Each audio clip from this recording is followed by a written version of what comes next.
The third round of the debate. Chapter 22. Eliphaz's third speech.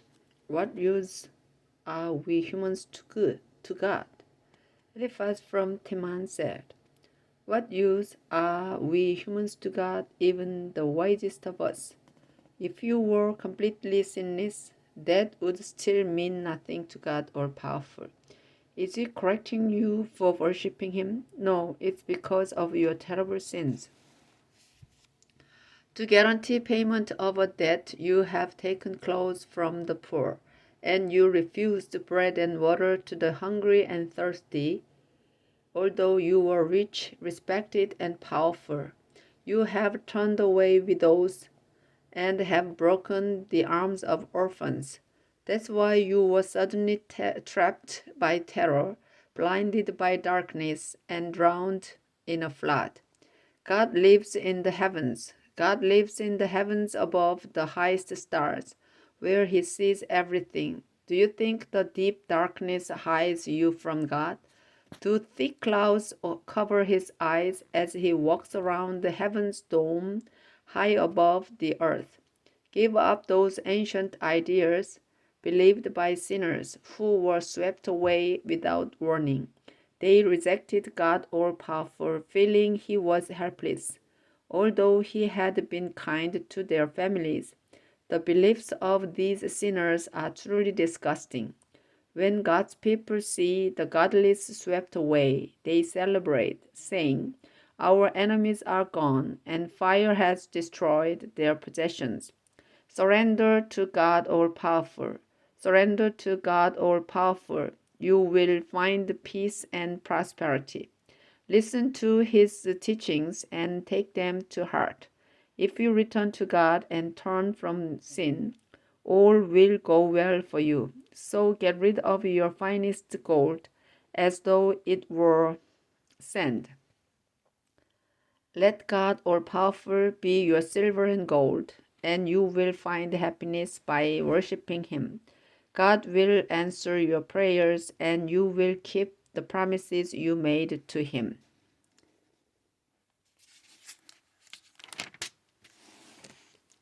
He will do whatever you ask, and life will be bright.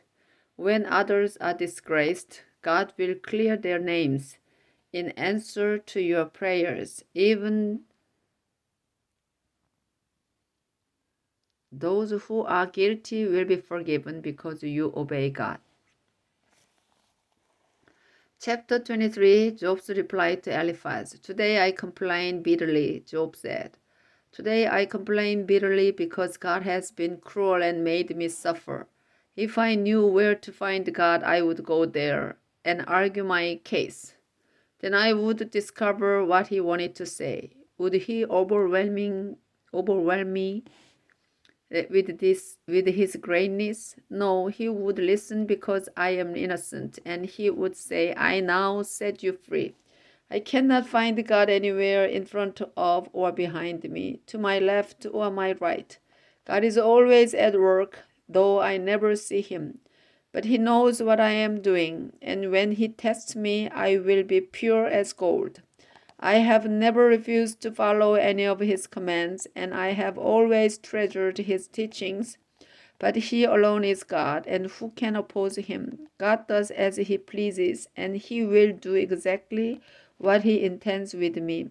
Merely the thought of God all-powerful makes me tremble with fear. God has covered me with darkness, but I refuse to be silent.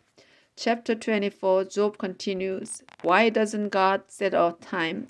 Why doesn't God set a time for court? Why don't his people know where he can be found?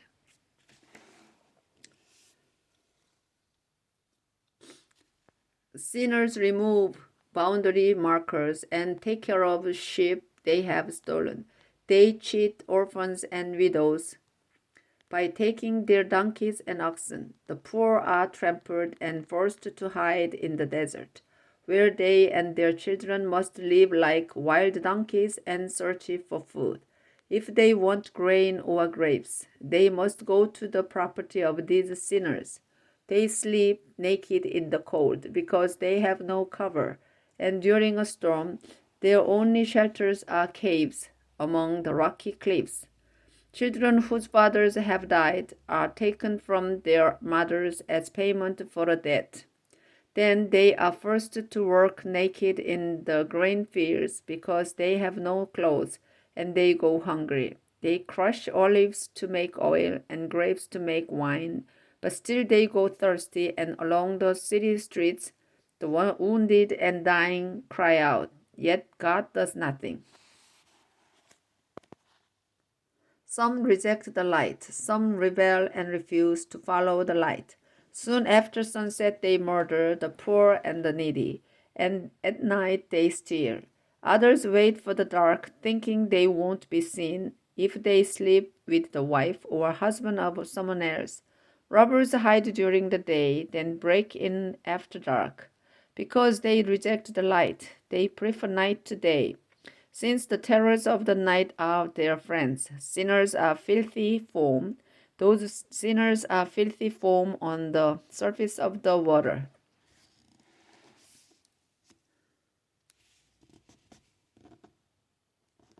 And so their fields and vineyards will fall under a curse and won't produce. Just as the heat of summer swallows the snow, the word of the dead swallows those who sin. Forgotten here on earth, and with their power broken, they taste sweet worms. Sinners take advantage of widows and other helpless women, but God's mighty strength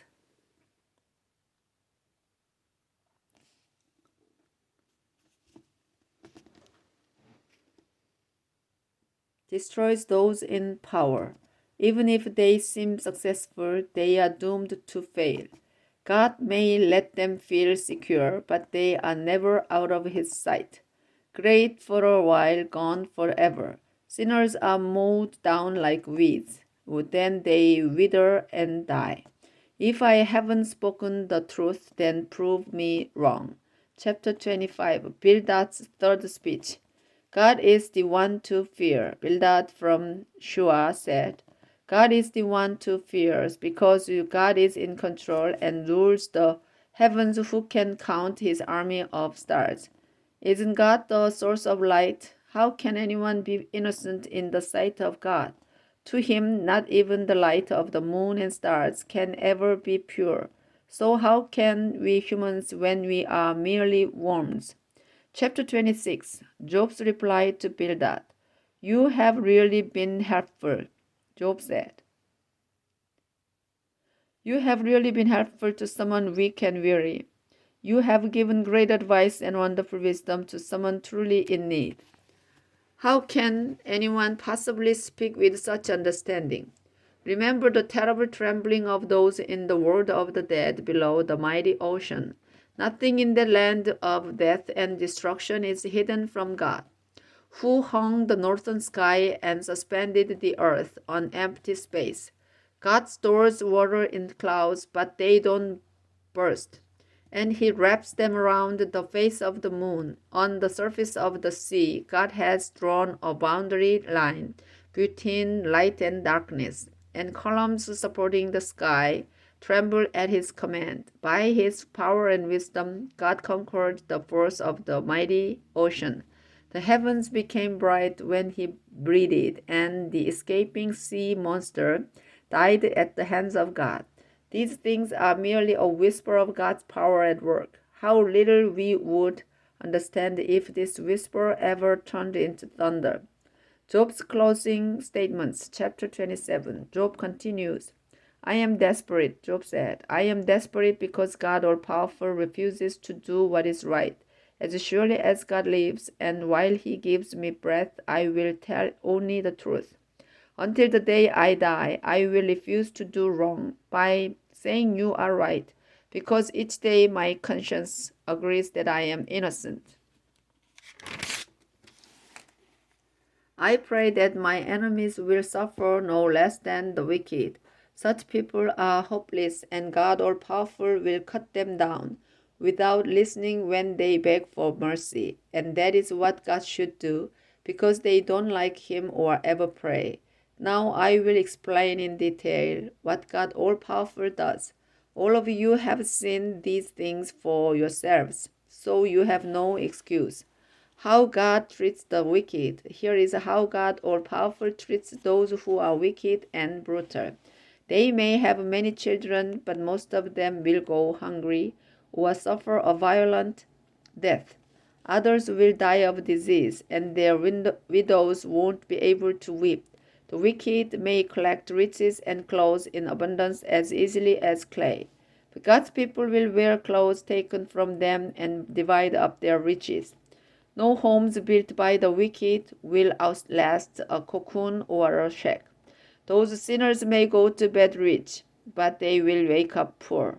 Terror will strike at night like a flood or a storm. Then a scorching wind will sweep them away without showing mercy as they try to escape. At last, the wind will celebrate because they are gone. Chapter 28. Job continues, gold and silver are mined. Gold and silver are mined, then purified. The same is done with iron and copper. Miners carry lanterns deep into the darkness to search for these metals. They dig tunnels in distant, unknown places where they dangle by ropes. Far beneath the grain fields, fires are built to break loose those rocks that have jewels or gold. Miners go to places unseen by the eyes of hawks. They walk on soil unknown to the proudest lions. With their own hands they remove sharp rocks and uproot mountains. They dig through the rocks in search of jewels and precious metals. They also uncover the sources of rivers and discover secret places. Where is wisdom found? But where is the wisdom found? No human knows the way, nor can it be discovered in the deepest sea.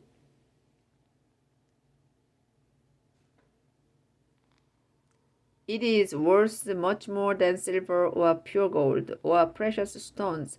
Nothing is its equal, not gold or costly glass. Wisdom is worth much more than coral, jasper, or rubies. All the topaz of Ethiopia and the finest gold cannot compare with it. Where then is wisdom? It is hidden from human eyes, and even from birds. Death and destruction have merely heard rumors about where it is found. God is the only one who knows the way to wisdom, because he sees everything beneath the heavens. When God divided out the wind and the water, and when he decided the path for rain and lightning, he also determined the truth and defined wisdom. God told us wisdom means that you respect me, the Lord, and turn from sin. Chapter 29, Job continues, I long for the past. Job said, I long for the past when God took care of me and the light from his lamp showed me the way through the dark. I was in the prime of life. God all-powerful was my closest friend, and all my children were nearby. My herds gave enough milk to bathe my feet, and from my olive harvest flowed rivers of oil. When I sat down at the meeting of the city council, the young leaders stepped aside while the older ones stood and remained silent. Everyone was pleased with what I said and did. When poor people or orphans cried out for help, I came to their rescue, and I was highly praised for my generosity to widows and others in poverty. Kindness and justice were my coat and hat. I was good to the blind and to the lame. I was a father to the needy, and I defended them in court, even if they were strangers. When criminals attacked, I broke their teeth and set their victims free. I felt certain that I would live a long and happy life, then die in my own bed. In those days I was strong like a tree with deep roots, and with plenty of water, or like an archer's new bow. Everyone listened in silence to my welcome advice, and when I finished speaking, nothing needed to be said. My words were eagerly accepted like the showers of spring, and the smile on my face renewed everyone's hopes. My advice was followed as though I were a king leading my troops. or someone comforting those in sorrow. Chapter 30, Job continues. Young people now insult me. Young people now insult me, although their fathers would have been a disgrace to my sheepdogs. And those who insult me are helpless themselves. They must claw the desert sand in the dark for something to satisfy their hunger. They gather tasteless shrubs for food and firewood, and they are driven out of towns as though they were thieves. Their only homes are ditches or holes between rocks where they bray like donkeys gathering around the shrubs. And like senseless donkeys, they are chased away. Those worthless nobodies make up jokes and songs to disgrace me. They are hateful and keep their distance even while speeding in my direction. God has destroyed me, and so they don't care what they do. Their attacks never stop, though I am defenseless and my feet are trapped. Without any help, they prevent my escape, destroying me completely and leaving me crushed. Terror has me surrounded, my reputation and my riches have vanished like a cloud.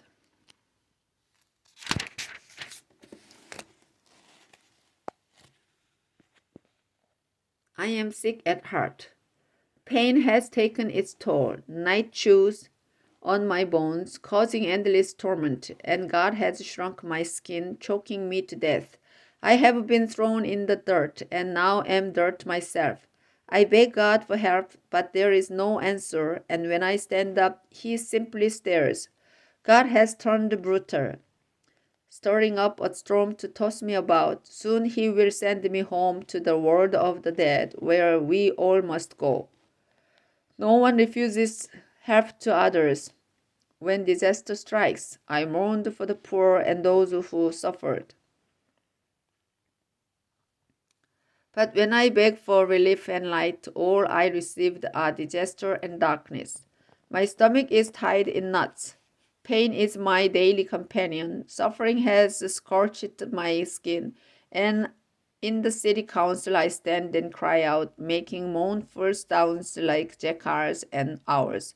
My skin is so parched that it peels right off, and my bones are burning. My only songs are sorrow and sadness. Job swears that he is innocent. Chapter 31, Job continues. I promised myself never to stare with their desire at a young woman. God all-powerful punishes men who do that. In fact, God sends disaster on all who sin, and He keeps a close watch on everything I do. I am not dishonest or deceitful, and I beg God to prove my innocence. If I have disobeyed Him or even wanted to, then others can eat my harvest and uproot my crops. If I have desired someone's wife and chased after her, then let some stranger steal my wife from me. If I took someone's wife, it would be a horrible crime, sending me to destruction and my crops to the flames. When my servants complained against me, I was fair to them. Otherwise, what answer would I give to God when He judges me? After all, God is the one who gave life to each of us before we were born. I have never cheated anyone. I have never cheated widows or others in need, and I have always shared my food with orphans. Since the time I was young, I have cared for orphans and helped widows. I provided clothes for the poor, and I was praised for supplying woolen garments to keep them warm. If I have ever raised my arm to threaten an orphan when the power was mine, I hope that arm will fall from its socket. I could not have been abusive. I was terrified at the thought that God might punish me. I have never trusted the power of wealth or taken pride in owning many possessions. I have never openly or secretly worshipped the sun or moon. Such horrible sins would have deserved punishment from God. I have never laughed when my enemies were struck by disaster. Neither have I sinned by asking God to send down on them the curse of death. No one ever went hungry at my house, and travelers were always welcome. Many have attempted to hide their sins from others, But I refused, and the fear of public disgrace never forced me to keep silent about what I had done. Why doesn't God listen? Why doesn't God all-powerful listen and answer? If God has something against me, let him speak up or put it in writing. Then I would wear his charges on my clothes and forehead, and with my head held high. I would tell him everything I have ever done. I have never ill-treated the land I farmed and made it mourn, nor have I cheated my workers and caused them pain. If I had, I would pray for weeds instead of wheat to grow in my fields. After saying these things, Job was silent.